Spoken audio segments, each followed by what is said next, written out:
तो उसमें क्या होगा कि भाई अगर वो फुल टाइम पार्ट टाइम जो स्टूडेंट कर सकते हैं वो जितना कमा सकते हैं वो तो ठीक है, वो कमा रहे हैं, लेकिन if your partner is coming, confidence मिलता है अगर आपको कि भाई मैं इंग्लिश में बहुत वीक था, अगर मेरी इंग्लिश से अगर आपको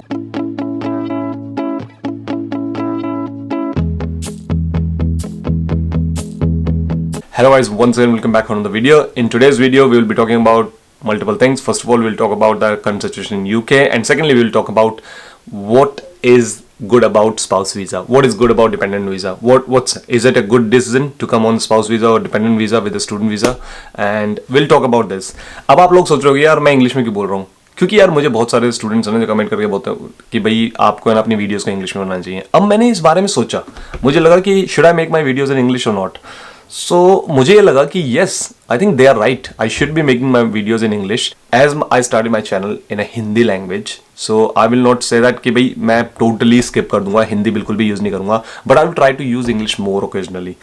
The only and simple reason is that if you are coming into the UK, whether you are coming on student visa, whether you are coming tourist, any visa, any kind of category, specifically if you are coming in for a student visa, then definitely you are coming here to study something. And if you are coming here to study something, your lecturer won't be giving you the lectures, or your classes won't be happening in Hindi.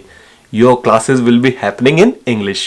So if you are not able to digest any information from an English speaking channel, then that is not good. I think if I speak in English, then definitely it will help you to improve your English as well. मेरे साथ same थी. I was sitting at the same place where you are sitting right now. और अब अगर मैं English बोल पा रहा हूँ, मेरी इंग्लिश में ये नहीं कहता कि बहुत सुपर क्लास है, बहुत औसम है. मैं भी बहुत ही टूटी फूटी इंग्लिश बोलता हूँ, ठीक है. मैं भी इंग्लिश स्पीकिंग मेरी फर्स्ट लैंग्वेज नहीं है इंग्लिश, मेरी हिंदी फर्स्ट लैंग्वेज है. But having confidence while you speaking in any language is what all matters. So वो ही मैं कहना चाहता हूँ कि भाई मैं कोशिश करूंगा अपनी इन वीडियोस में 70-80% इंग्लिश में बात करने की, और कोई मैं अगर इंपॉर्टेंट इन्फॉर्मेशन शेयर कर रहा हूँ, if I am talking about something really important, then I will try to convey that message in English language. So I hope mostly who are watching my videos won't mind with this. But if you have any problem, if you think that you are not understanding some part of it, whether it's in English, whether it's in English or whether it's in Hindi, I'm talking about that specific part, then write down a comment below. I'll try to explain you in the comment what exactly I said there, and this way we can keep everyone happy about it. But it's really difficult to keep everyone happy. So must be some people will say, oh मैं यार English ठोक रहा है, फालतू की बकवास कर रहा है. I totally understand that they might be thinking this, but I can understand that as well, that English is something which you need to understand if you want to come to UK for your study purposes. Okay, let's start this video. ठीक है, सबसे पहले तो हम बात करेंगे भाई यहाँ पे current situation क्या है. Current situation में what's happening means is the number of cases are going up or down, is a panic buy is happening around UK or not, all those kind of things. ठीक है, उसके बाद हम बात करने वाले हैं spouse visa के ऊपर. Spouse visa is a very big topic, so उसमें एक वीडियो में समझाना it's quite difficult. I will try to give you an overview in today's video that what exactly is spouse visa, means what's a dependent visa, is it a beneficial or not coming on those visas when your partner is on coming on a student visa.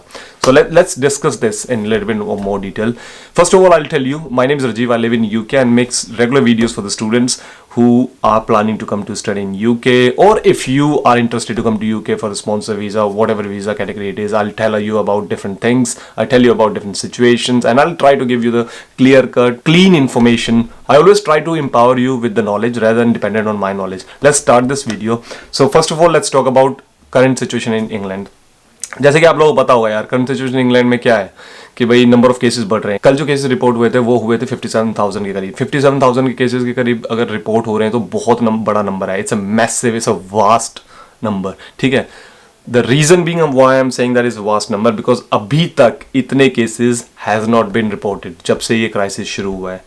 तो आप खुद अंदाजा लगा सकते हो. और panic bye के ऊपर अगर हम बात करें तो पैनिक बाय डेफिनेटली यहाँ पे हो रहा है. स्टोर्स में जाके पता लगता है. पहले जैसे कि टिश्यूज के वगैरह के ऊपर एंड अदर डिफरेंट आइटम्स के ऊपर आपको दिखता था कि भाई वहाँ पे अवेलेबिलिटी कम हो रखी है, लेकिन अब क्या है, वही अवेलेबिलिटी आपको कम दिख रही है फ्रूट्स के ऊपर, वेजिटेबल्स के ऊपर, इन सारी चीज़ों से.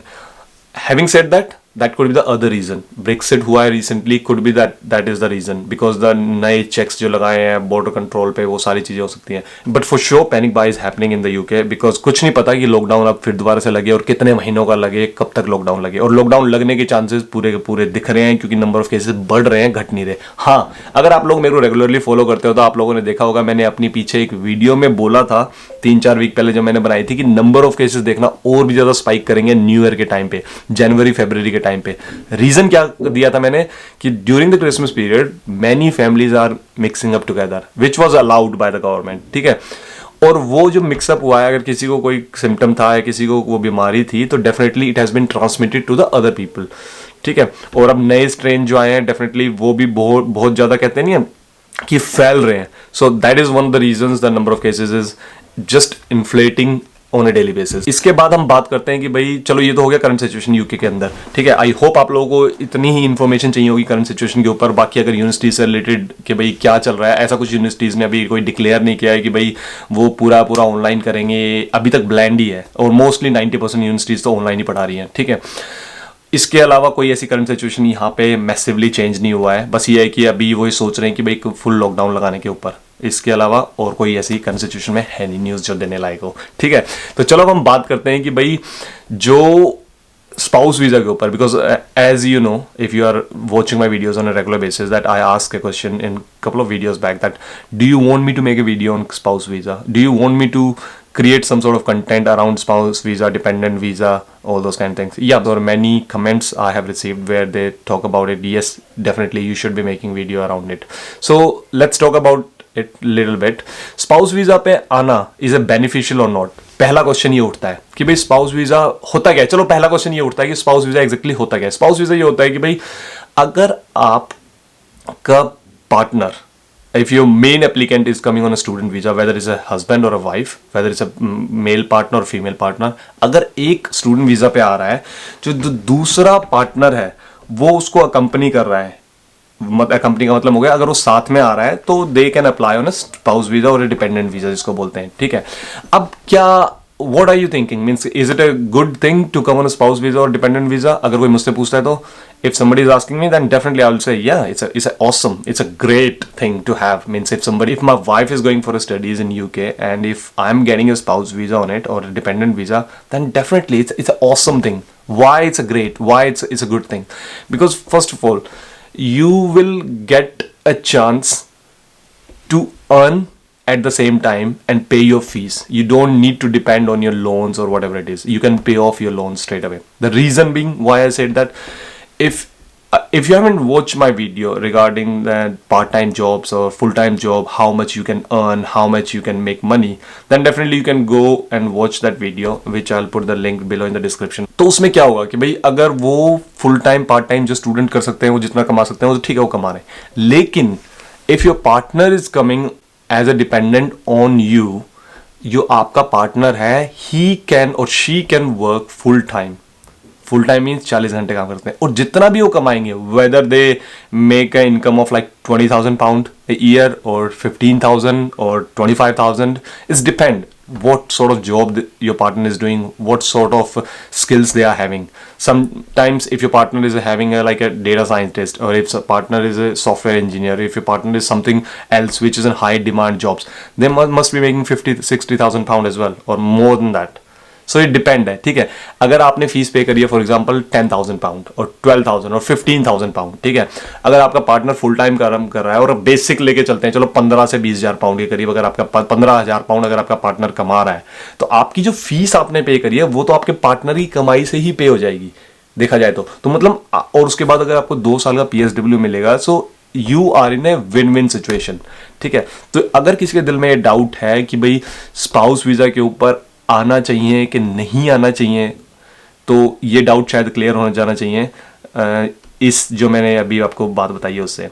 Also if you are thinking about means what are the different requirements, visa requirements, ये सारी चीजें, then definitely we have to make a separate video about it. Means कि भाई what are the different requirements and how a spouse can apply for a relevant jobs regarding their field. If someone is a software engineer, तो यहाँ पे आके if you don't have a relevant experience, what sort of CV you can create, what sort of websites you can browse through where you can apply for your jobs easily.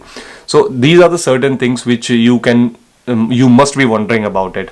If you are thinking about these different types of topics, then definitely I have to make a dedicated video about those topics. तो जो पूरा gist जो निकल के आता है वो यही निकल के आता है कि भाई जो आपका पार्टनर आपके डिपेंडेंट पे अगर आ रहा है तो ये एक बहुत ही गुड डिसीजन होगा. It's not a bad decision. It will help you definitely, and emotionally you will be more stronger because you have someone next to you कि भाई जिस पे आप डिपेंड हो सकते हो, जिसको आप अपनी बातें बता सकते हो. If you have a problem within your university, if you are not understanding some sort of assignments, then definitely your partner is there. तो इस वीडियो में इतना ही स्पाउस वीज़ा के ऊपर, but definitely I will create more content around it कि भाई किस तरह से पार्टनर अपनी स्पेसिफिक फील्ड के अंदर जॉब ढूंढ सकता है. ठीक है, अगर वो आए तो. और यहाँ पे आना है अगर स्पाउस वीज़ा पे, अगर पार्टनर आ रहे हैं, हस्बैंड वाइफ दोनों आ रहे हैं, then what are the different things they need to consider before coming to UK. मतलब कौन कौन सी चीज़ें अगर क्या लेके आनी होती है उनको, क्या लेके आ सकते हैं, इसके ऊपर भी. और दूसरा भाई देखा जाए तो इसके ऊपर भी वीडियो बनानी बनती है कि भाई जब यहाँ पे स्टूडेंट वीज़ा के डिपेंडेंट पे पार्टनर आ रहे हैं तो उनको किस तरह की डॉक्यूमेंटेशन वगैरह वहाँ से कैरी करके लाने चाहिए, या फिर जब वीज़ा अप्लाई कर रहे हैं तो किस तरह की डॉक्यूमेंटेशन वगैरह चाहिए. तो शायद इसके ऊपर भी बनानी बनती है एक वीडियो. ठीक है, तो मैं इन सारी चीज़ों को कवर करूँगा, डोंट वरी अबाउट इट. ये इस वीडियो में थोड़ा जस्ट दिया है जिनको डाउट था कि भाई स्पाउस वीज़ा पे आना चाहिए कि नहीं आना चाहिए, तो ये मैंने आपका डाउट क्लियर कर दिया है. एंड आई होप, और हाँ नीचे कमेंट करके make sure please tell me that do you want me to continue the videos in 100% English, 100% Hindi, और बायलिंगुअल, मतलब 80% इंग्लिश और 20% हिंदी. क्योंकि यार I want you to learn something from my videos. I just don't want कि भाई बस आप देखो और बिना कुछ लर्न करे आप चले जाओ. अगर आप मेरे इंग्लिश बोलने से एक वर्ड भी अगर सीखते हो, कॉन्फिडेंस मिलता है अगर आपको कि भाई मैं इंग्लिश में बहुत वीक था, अगर मेरी इंग्लिश से अगर आपको कुछ भी सीखने को मिलता है तो I am more than happy to make my videos in English. But please do let me know about it. And चलो मिलते हैं नेक्स्ट वीडियो में, एंड तब तक के लिए बाय.